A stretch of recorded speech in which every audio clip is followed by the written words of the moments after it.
All right, guys, day 2 of Brooke doing intuitive eating and what's inside my head, and we'll see what happens today. Okay, so this morning I let myself go too long because I got wrapped up in trying to edit videos, and I made myself tea but didn't touch it yet because I don't want to feel sick or my appetite to go away. But now I'm pretty hungry and I don't have very much in my house. I have like next to nothing.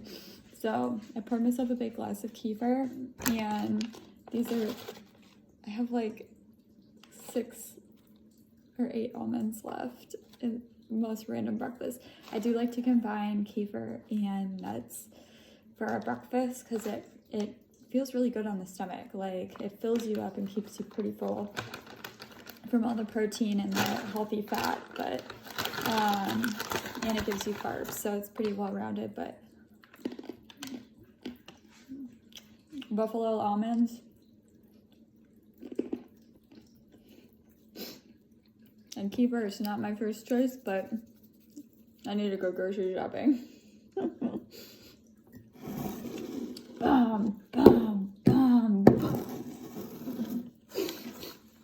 Hey friends, I really hate to break this hard truth to you, but changing your physical appearance, changing your body shape and size, changing anything about this outward shell, there is nothing you can do to make yourself any more worthy.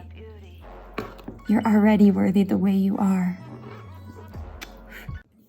Okay, so I was doing stuff again, got really hungry. I need to go to the grocery store because I'm almost like pretty much out of food. But I want to eat before I go to the grocery store because going to the grocery store hungry is never a good idea. So I had these frozen burritos, some kind of quinoa, something burrito, sweet potato burrito. I have dill sauerkraut. So I'll use sauerkraut sometimes. I just really crave it nowadays. I don't know why. I never liked it when I was a kid, but the fresh stuff. Anyways, it's a great probiotic, but I use it as a non-starchy vegetable because it pretty much is. So I have a big side of sauerkraut, and then I cut up some of these strawberries and created a meal instead of just eating a burrito, because then I'm going to be hungry again soon. I will be very hungry again soon after this burrito if I don't have other things with it, because it's a lot of carbohydrates. Healthy ones, very complex ones, but still. So anyways, I'm going to eat this and then probably go to the grocery store and walk my dog.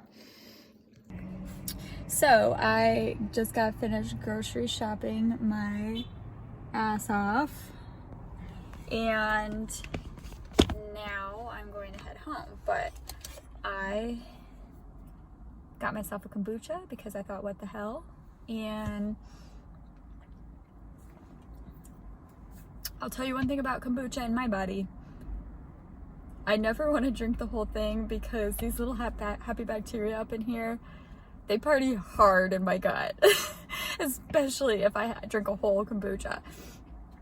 So I very preferably only want to drink half or less usually, because it gets a little uncomfortable in there, like tomorrow or tonight after I drink kombucha. So I am going to drink whatever I want to drink, and I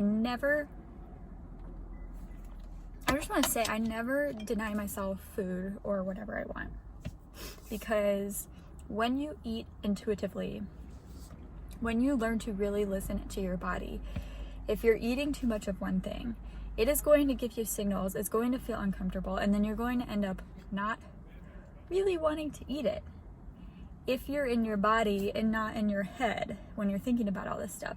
So I've never denied myself food before, and I've always listened to my body. It doesn't want a whole lot of any one particular food because it doesn't feel great. But most people have lost their connection with the feeling of what it feels like to be in your body. We avoid it because of trauma and all sorts of stuff. And so a lot of people don't feel like they can trust their body. But when you do get back to listening to your body, it is going to tell you, and it's never going to mislead you. So I don't like the feeling of, hard partying bacteria in my gut. So that limits me from drinking tons of kombucha, for example. That's just one small example, but I'll give you many more. So as I was at my friendly grocery outlet bargain market, hello, I don't know if you remember these, sorry it's backwards, but cheese balls from Planters. Blast from the past. Yup. Anyways, so I was driving up my mountain and I was like, oh yeah, I got those. And I ended up eating the whole can.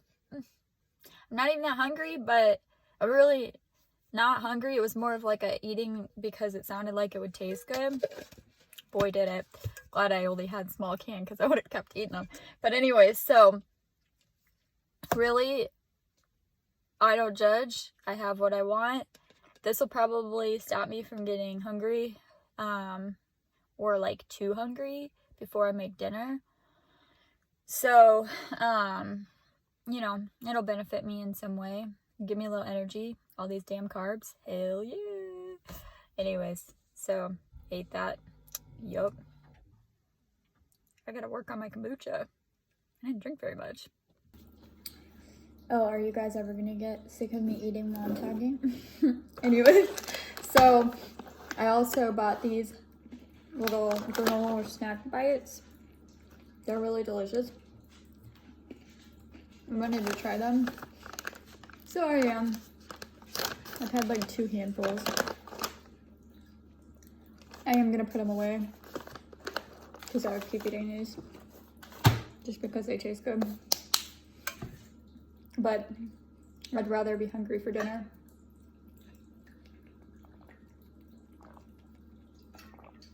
So I might do 1 or 2 things and then start to. Okay, human beings. So I just now kind of started getting hungry because I snacked all that stuff, and that was like a couple hours ago when I got home, like 2.5 hours ago when I got home from the grocery store. And when I was in the grocery store, I was like, you know what sounds really good? Burger and fries. And so I ended up getting the Impossible Burger meat, the first time I've ever gotten it where you had to form your own patties. But anyways, so I made myself a burger with goat cheese and the Impossible Burger meat, tomatoes, stuffed on the top with arugula. Just wanted you guys to see that beautiful, beautiful burger. I made my own sweet potato fries because I try to be, I don't get wrapped up, and I'm okay with processed foods sometimes, but I do try to, keep them to a minimum just because we know whole foods are good for our bodies. Ideal, with less weird added ingredients. And I looked at the frozen French fries, and they were full of all sorts of ingredients I couldn't pronounce. So I was like, you know what, I'll just suck it up and make my own sweet potato fries. I'm not always one for wanting to do this, but I just did. I made like chili, paprika, onion powder and stuff on it. Turned out really good, kind of spicy. And then I have 1 dill pickle and some more of that sauerkraut, kind of for like my non-starchy vegetable, because I always like to have a kind of a balance and no, I never count a little bit of vegetables on a sandwich as my non-starchy vegetables. It's not enough to fill up your stomach. Not enough to provide more fiber, so on and so forth. All right, and lastly, after eating, I finished everything. I'm going to have myself a Reese's pumpkin because I'm feeling stressed. And yes, sometimes I eat because I'm stressed. But one thing I did do is I only bought a 2-pack of these instead of buying an entire bag. Because I know I would eat the whole freaking thing when I'm stressed. So 2-pack good enough. I'm gonna sit here and really eat this mindfully and enjoy it because it's my favorite candy. Okay, so just to wrap up from yesterday, it is 10 a.m. and I am not hungry. I'm really not hungry. I ate that burger and fries and sauerkraut and the chocolate right before I went to bed. Actually, it was only like 45 minutes before I went to bed. And I was laying down and I kind of had like a bloaty stomach ache because I did eat too much. And so intuitive eating is not, you never eat too much or it doesn't look like you eat perfect all the time. I want to get that straight. Intuitive eating is realizing that I'm going to listen to my body today because last night I overate and it didn't feel very good. And right now, I'm not thinking with my mind, oh, I ate too many calories or this or that, or I ate too late, I shouldn't eat. I'm listening to this and it says, I'm good, dude. Just like, I'm good for now, but like, maybe like in an hour, I'm going to be hungry.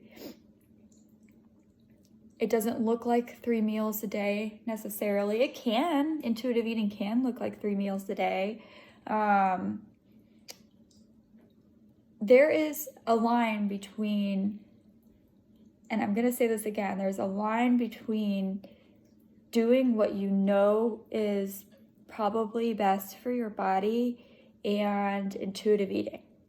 Okay? Because I could get in the cycle of eating a big meal and a lot of calories at the end of the day, and then not eating breakfast, and then eating some kind of lunch and eating that big meal because I'm hungry because I skipped breakfast. And you notice yesterday, okay, so this is the same day, but yesterday I ate a very small breakfast. I ate a couple almonds and some kefir, and that was all I had. So it's not a surprise to me that my body said, I want a lot of calories at the end of the day. And I was snacky. Did you see that? So there's a line between getting trapped in this and breaking the cycle and doing what's best for your body. So I'm not going to obsess over whether my body is going to balance this out or try to take control and balance it out. Let's just see let's do an experiment and see how it balances it out, because my only job is to listen to what my body's telling me.